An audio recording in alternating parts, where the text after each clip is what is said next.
Hello everyone, this is Rahul. So as we know, the FIFA World Cup is going on, and currently the Argentina and Spain, they both are in the final. And if you are supporting any of these two teams, then you can create this type of image supporting this team. So how to create this type of image just by using a single prompt, I will show you in my mobile screen. So for this, I am using ChatGPT. You have to upload your face picture.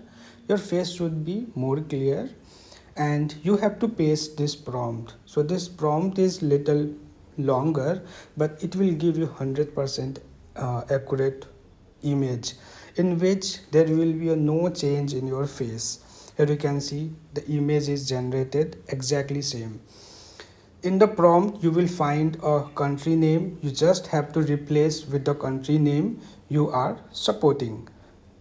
Same way in the second, you have to use this prompt for the Argentina.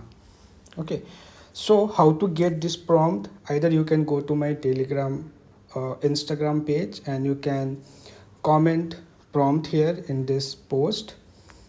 I will send you here. I have posted for the both. Or the best, go to my Telegram channel. Here directly you can copy and paste this prompt in your ChatGPT. So I hope you will find this video useful. Thank you.